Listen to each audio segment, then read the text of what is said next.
And here we are. We are live. Oh my goodness. I am so happy and so excited to have this jazzy individual on the Black DEIBA Collective LinkedIn Live. To every person out there, hello, every beautiful body out there. My name is Blair G. Hervey. If you're not familiar with me, I am the founder and CEO of The Corporate Strategist. I am joined typically by my colorful co-host, bestie, and soul friend of 20 plus years, D'Angelo Crane. But again, he has an important engagement this week, so he trusted me with our show this week. So we're just going to say hi to D'Angelo from afar. But a big welcome, everyone, and to our guest, Mazarine. We're so excited to have you. Thank you for having me. Thank you so much. Of course. And welcome everyone to the Black DEIBA Collective. Mazarine, we like to start every single call with what D'Angelo refers to as the art of the check-in. He finds it very important that we take a moment to be very authentic, connect with our audience, connect with the people that we're talking to, particularly leaders and peers, and ask them the very simple question, how are you feeling? So I'm going to pose that question to you today. How are you feeling? Mm, I am feeling a little nervous, but I am feeling hopeful and excited. Ooh, nervous. Well, Yeah. thank you for passing that right on back. I received that. Hey, nerves often mean that you care about something. It's a little good anxiety, is what I like to refer to it as. But some people, I listened or heard something the other day. I'm very optimistic. And they said that there's a thing called toxic optimism. I was like, or toxic positivity. That's a whole nother conversation for a whole nother day. But today I am feeling optimistic. I'm always pretty positive. I think that's the Sag in me. So I'm feeling great and excited. Excited. Super. Well, for folks who are not familiar with Mazarine, I'd love to, of course, not only welcome, but introduce her as well. We're welcoming Mazarine Treyz. Is that how you pronounce your last name? I meant to ask you. Yeah. I guess. Okay, fantastic. Mazarine, she's actually done leadership consulting for nonprofits since 2009. She's won some government contracts since 2011, and she specializes in organizational development, DEI, which is diversity, equity, and inclusion, and she helps people see their gifts through their shadows. I love that. She focuses on facilitation, learning and development, marketing, teaming, and so much more. So, welcome again, Mazarine, and thank you for joining us in this valuable conversation. Thank you so much. I'm looking forward to this. Welcome. Well, today we're talking all about why ending racism should be the deepest desire or a deep desire of every white person. And you brought this to our virtual desk of TBDC, but before you tell us, can you tell us a little bit about yourself in your own words and your decision to do this work? hmm So I used to live in Arkansas from when I was 8 to 10, and some people maybe don't know about some of the southern places in the United States, but not great.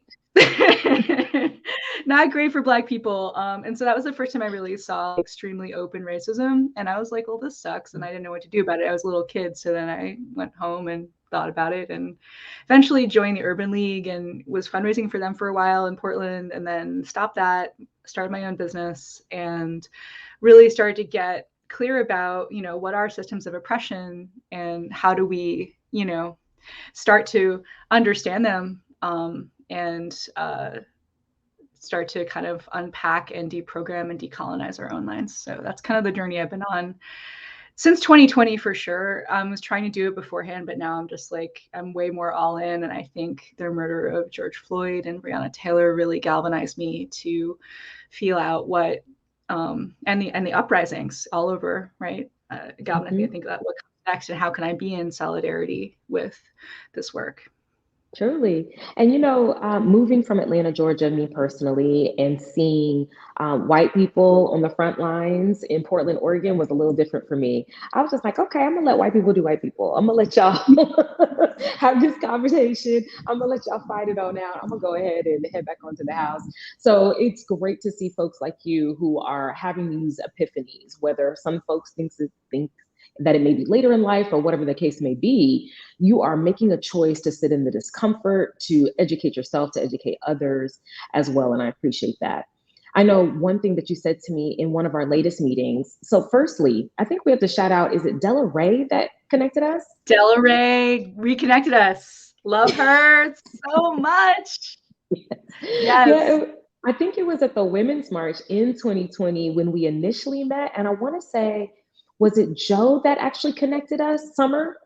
She may have. Mm, I know she was there. Maybe we were there together. And then you and I met. Delaray probably connected us, reconnected us, who knows. But we have had, I believe, two one-on-ones. And the first one, maybe several, but I can remember two distinctively. One, we had a conversation about negotiating pay, and you actually encouraged me to, go for some higher numbers, which I greatly appreciated. Definitely worked out in my favor. But the other one, thank you, was most recent when we were talking about, our businesses, our consulting firms. And I was just chatting to you. I was like, well, what type of advice do you have for me? And when you said, well, you don't need my advice, you're completely capable, that really knocked my socks off. And I don't say knock my socks off. It really was one of those moments where I was just like, look at this human being standing aside, reaffirming me also.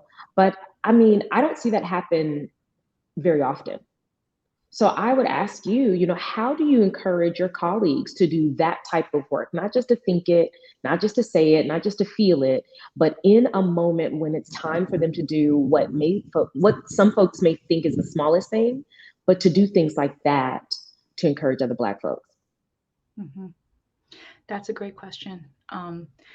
So I've been learning about the different aspects of white supremacy over the last 3 years, as we all have. And I think one of the most insidious ones for white people is feeling like they have to be in charge. They have to have all the answers. They have to be the person who gives advice.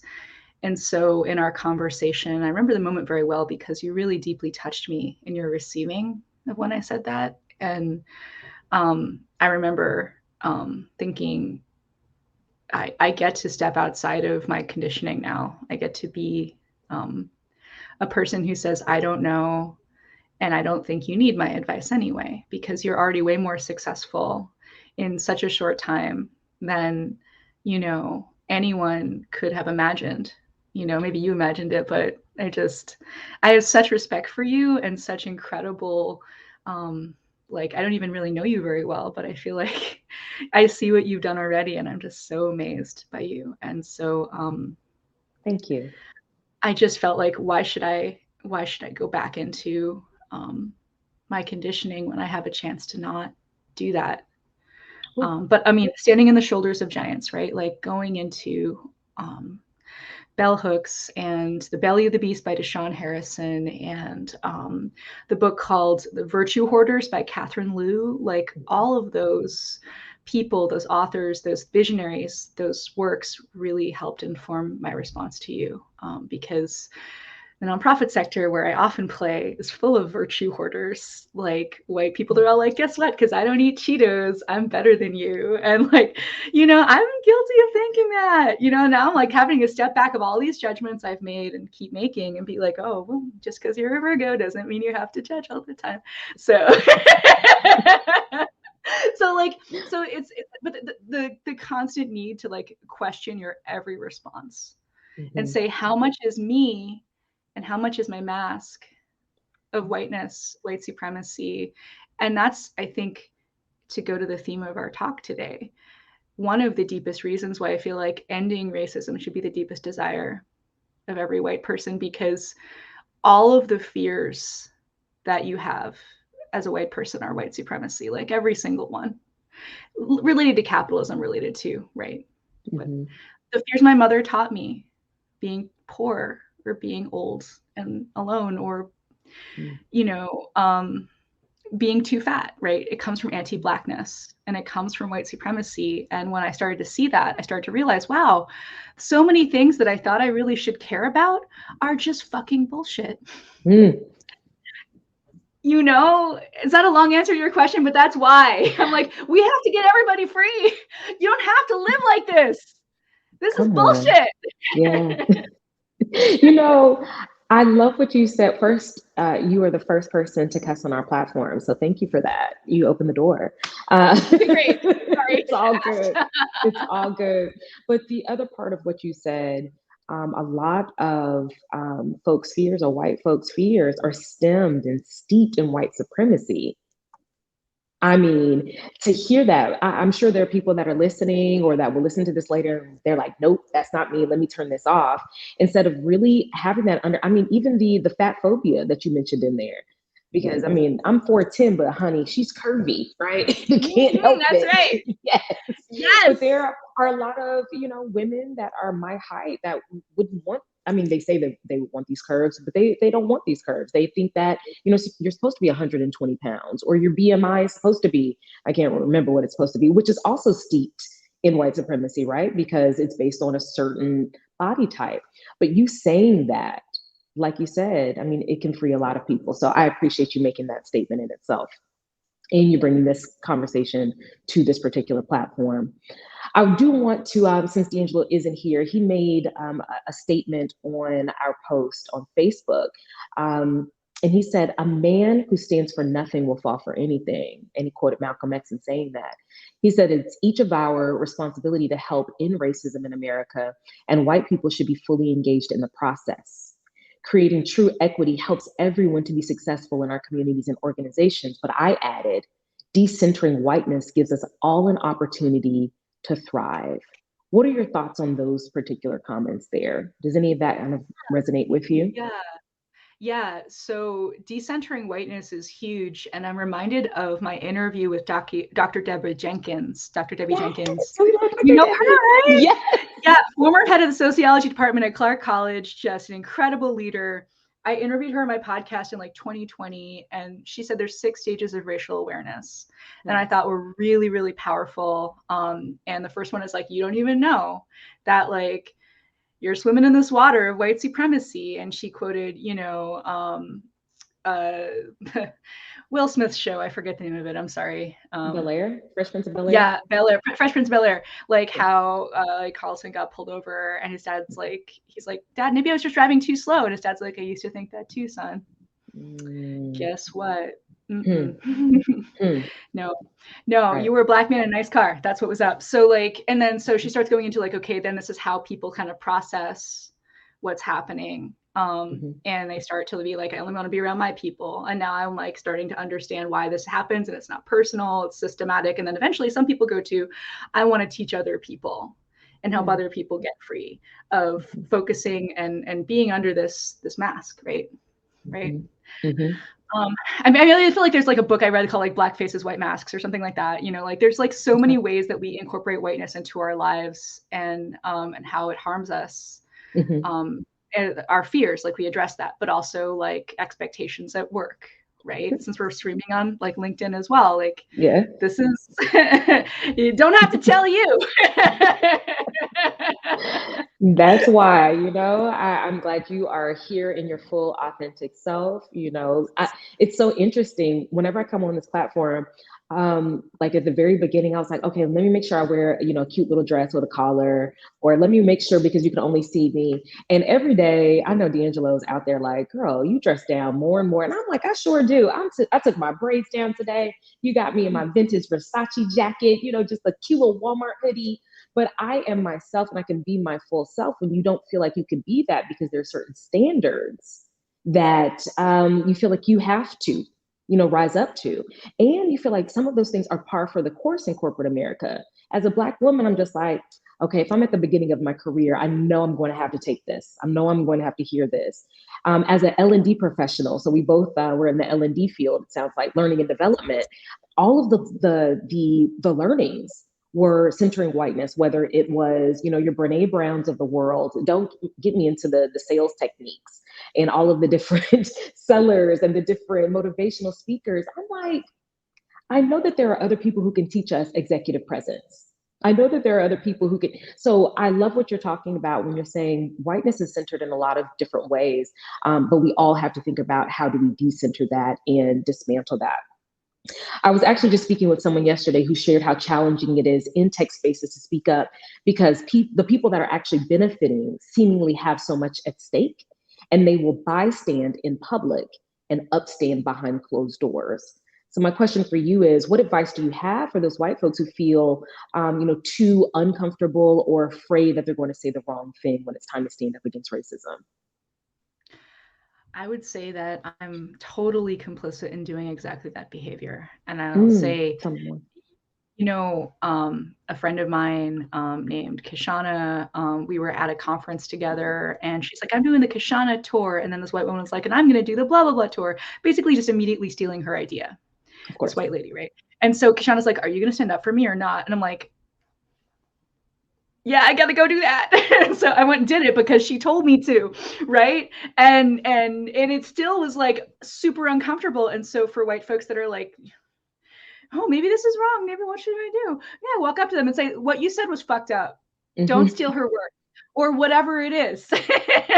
In your own words. Right, in your Yeah. own words. Yeah. Maybe you should think about the fact that white people have stolen black people's culture for hundreds of years. Maybe you should maybe not steal what this person just said. Whatever you want to say, as I feel like we need to let go of the culture of nice, because that too is part of white supremacy Mm, and the nice white lady, and white lady tears, and getting comfortable with being uncomfortable, right? So one of the things I love to teach when I'm doing some of this work is help people understand how white supremacy wants to erase your feelings. I use this thing called the feelings wheel. Check okay. it out. I love I it. have these as Okay. magnets. Blair, if you want one, I can give one to you. Yes. Happy to send. Yes, But please. basically, under white supremacy, right? And Bell Hooks talked about this. We are not aware of our feelings. We try Okay. to escape our feelings, or like, well, this is the only right feeling to have. I need to feel powerful at all times. I can't be sad, mad, or scared. And if I am, something's wrong. And so there's no wrong feelings, there's only wrong responses, right? Mm, hmm. This, what helps you do is say, okay, aside from these primary colors, how maybe you're feeling two things at once. Maybe you're feeling, I don't know, pensive and discouraged, Hmm. and just being able to name it helps you move through it. But if you don't name it, then you get stuck in the I need to do something to not feel this. And it could just be like, I'm going to go drink. I'm going to go buy shit online. I'm going to go, try not to feel and try not to think about what just happened. So, in Hmm. answer to your question, I would encourage white people listening to really feel their feelings, use the feelings wheel. Um, yeah, that's a great question, Logan. Yeah. Yeah, should I respond to that now, or do you want me to wait till later? Now, let me see. Let's take a look. Oh, hey, Logan. How do we determine culture appropriation versus compliment? Imitation is a Mhm. sign of respect, right? Ooh, that's a good one. Yeah, go ahead and address that one. Yeah, so no.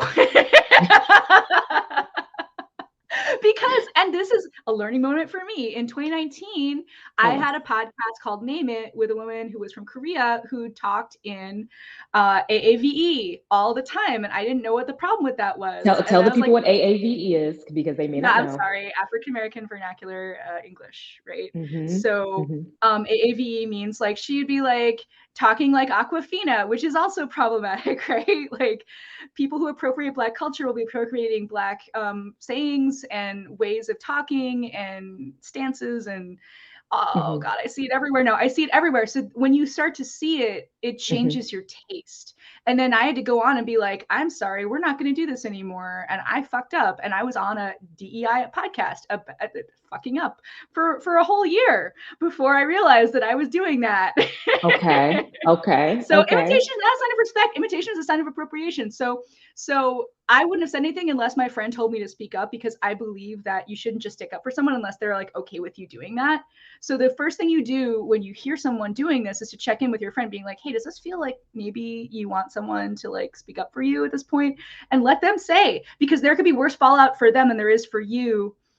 Um, as a white person, and I did it because Mm-hmm. she asked me to, right? But Mm-hmm. it was a little bit more nuanced than that, Logan. I appreciate that, but it was a lot more.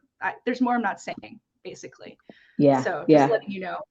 So imitation, what do they say? It's the best form of flattery or a sign of respect. But to your point is, stealing someone's idea. I mean, it happens blatantly from meeting to meeting. I've definitely been in that situation where I've said something and then someone else said something, and I was just like, "Yo, I just said that." And I find myself often speaking up for myself, but there have been moments where I'm sitting there and it's very uncomfortable. I'm like, no one's going to speak up. So, I mean, if nothing else, I mean, in that moment, you do have to risk your comfort. You may have to risk you're not going to risk your entire privilege. I think that's the other thing that we need to talk about. Maybe not today, but we always talk about, that essence of accompliceship where you're risking some of your privilege. If your skin is not going to change colors, you're not risking your entire privilege. You may risk some comfort in the group that you're in, but ultimately, that's not what's going to happen. I do have another question for you. So I did some quick research, some quick Googles. I wanted to make sure I called out some names from, the shoulders that we stand on. But since the time of Frederick Douglass, working with white abolitionists such as William Lloyd Garrison, Angelina Grimke, Harriet Beecher Stowe, and John Brown, and other white activists that were marching arm in arm with MLK. And then we can think of the folks that, Tamika Mallory has even worked with right here in Louisville, Kentucky, or not too far from here where I'm sitting. We have some white people risking their privilege for equality. Let me ask you, in what ways are you seeing white people take those risks and truly demonstrating that accompliceship today? Hmm. That's a great question. I'm part of a WhatsApp thread right now that we're trying to get a petition signed for taking away the 5-star status of an Association of Fundraising Professionals chapter that has 1,000 members in Toronto. They're called GTC, Greater Toronto Chapter, because they did some racist things a few years ago. And now the Black folks that all left their board are wanting to speak out, and I'm wanting to support them. So there's some other white folks that are doing that. Asking their networks to sign. I just sent out a big email about it today. We already have over 600 signatures, and we're really trying to hold accountable this giant, the biggest association of fundraising professionals in the world. But aside from that, I mean, when the protests happened here in 2020, I was in my house. I'm like, I don't want to get snatched, but some people they put their lives on the line. They absolutely got PTSD from being shot in the face with rubber bullets. Like, I've met those people. Like, I've seen white people do that too. I definitely think that I probably have gotten less opportunities because I'm so outspoken. And I mean, there's no way to measure that. But frankly, who cares? Like, if they're not with us, then we don't want to be with them. It's okay. Yeah. So, yeah. I think there's like lots of different. Does that answer your question? I'm sorry. No, that's helpful. I love the example that you gave with the signing the petition. One of the things that I think about that I don't hear a lot of white folks say is doing their own history lessons. So oftentimes, as Black folks, we're doing our history, just like I did, doing some quick Googles or whatever the case may be, but we're learning about, quote unquote, where we came from. And I put that in air quotes because we did not come from slavery. There are lots of different places that we came from before we were actually, kind of like colonized and kidnapped and brought over here, right? So when I think about the work that we do to educate ourselves, oftentimes we're creating spaces where we're educating white people. I would love to see, and maybe it exists because I'm not white, but I would love to see more spaces where white people are educating white people.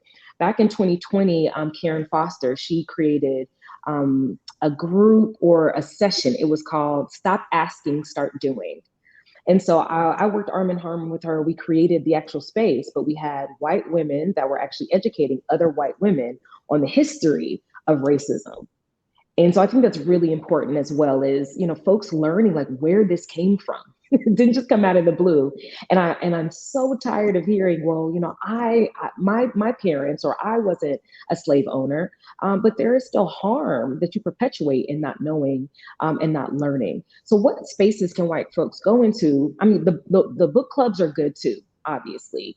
Shout out to the Junior League of Portland. I love my Junior League. They're doing some work right now. I think it's called, the book they're reading is called Decentering Karen or Deconstructing Karen, or what you need to know about your racism, white women. They're reading both of those books and doing some work. But what else can white folks do to educate themselves? That's a great question. And I'm really lucky to stand in community with some incredible Black women in Canada who have been giving me books to read. One of them is the Jubilee Cookbook, which is such an incredible cookbook. It's like a history book, but you get recipes. So it talks about history of resistance. And it's like you get to taste history when you read it, and it has different interviews of different like freedom fighter folks, but also earlier from the Reconstruction era, which I love. So if people want to have fun while they swallow the bitter pill of all of the terrible bullshit that has happened to Black people in this country, then get that cookbook. I mean, there's a Black Power cookbook as well, which is so good. Okay. And that's more of like a New York based kind of thing. And then there's a book, Oh gosh, I got it from the library. I don't have it right now. But Hmm. My grandmother's hands is great. But also like, Oh, I so love that there's one. two folks that I know are doing specific white woman education work that they can go to. So Okay. one is Luna Jimenez Institute, and the other one is Fleur Larson. They're both located here in the Pacific Northwest, as far as I know. And you can definitely go pay them. They have ongoing classes, and check them out. I'm not offering any at the moment, but I did do a conference last year called the Path to Action, which Oh. was co-led by three Black women, the Gladiators of Collecting Courage, the book about sort of oppression that Black fundraisers have received in the US and Canada. And so they made a whole course called A Path to Action. People were like, okay, great, we read your stories, we cried, what's next? And they're like, great, we made a course for you, pay us. And then the Hmm. second day, I got to kind of do my education piece on like how to be a traitor to whiteness, and just like manage that panel, as well as like my friend Denisha did a one on like the walking the path to liberation, and we're actually working on an activity book about that right now. So that's Yes. kind of like yeah, check out Denisha Thompson. She is an incredible leader, and her business is For Impact Consulting. Okay. Thank you. And if you have the time, send me an email later with some of those links and some of those Yes. books, and I'll be happy to Mm-hmm. share it with our platform as well. One last question Yes. for you before I get into some fun rapid fire questions. What is one thing that folks can take into their next meeting? I love how Logan was, very open and honest. He was like, "Hey, I'm just trying to check myself too." What is one thing that folks can take into their next meeting about ending racism? Hmm. So I love this question because I get it all the time. And one of the Okay. quickest, easiest things you can do is say, hey, um, we all operate under a system of white supremacy. And after like 2020, 2021, 2022, we should know this. And so, what a lot of organizations are doing is having a meeting a week devoted to one of the aspects of white supremacy. There's a list of like 15 of them that you can get on dismantlingracism.org. And then just having people to sit there and have a discussion about, oh, okay, yeah, I see how urgency culture plays into our nonprofit. Oh, maybe we could do this differently. Maybe we could do that differently. And having everybody just kind of like start to understand, oh, this is why I do this thing. Oh, Uh-huh. geez. And then like having some self-reflective time, and then come back and then start to build the dialogue so that it depersonalizes it and also makes it like, we're talking about this and you don't have to agree with it, but we're talking about it. And maybe you can start to see and plant the seed. Not everyone's going to be on the same page at first. And like, that's okay. You're not supposed to reach everyone. Not everyone's supposed to like you, but that's just one little thing people can do. I like that one. Dismantling racism or Racism. dismant yeah, Yeah. .org. Okay, excellent. Well, thank you so much. That was some good, quick knowledge. I really appreciate it. I know that that may not have been comfortable for everyone out there, but you handled it very well. So I appreciate it. Some fun questions for you because we love to get to know our guests. Rapid fire. Favorite food? Korean food. Ooh, favorite animal? Oh, unicorn. Yay! I have a unicorn tattooed on my arm. I love Okay. that. Last two. Best type of fried potato. So think French fries, tater tots, sweet potato fries. Which one? Oh man. If I have to choose, I go with tater tots because they're so tasty. Tater tots are good. All right, last question. Who would you say is your hero? Mm. That's a really good one. Or There's one so many of? people. I'm trying to like That's narrow it down. Trying to narrow it down. Honestly, right now I'm gonna say my friend Anika Allen because hmm, she's bravely speaking up against racism for this national and international organization, and she is getting threatened with legal action. And she's just like, I'm here with my people, and I'm just gonna keep fighting. And she really inspires me, and I feel so lucky to know her. I love that. Well, we'll do a double. So that will also be our shout out of the day. So shout out to Danica. If you'd like to, Mazarine, send her that link so she can appear on the show. We would love to have her as a guest and ask her a few questions. But in the meantime, thank you again for your time. Thank you for your energy. Thank you for your heart and all of the things that you had to share today. We really appreciate you. Thank you so much. I wish we could have talked more about you, Blair, but maybe next time. That's okay. I love talking about myself. But in the meantime, if you want to hear me talk more about myself, you want to see my colorful co host and hear all of the topics that the Black DEIBA Collective has to offer, feel free to join us every single day at 12 p.m. Pacific time, 3 p.m. Eastern. I will have a wonderful day, and I hope you do as well. Bye Yeah, now. thanks. Bye.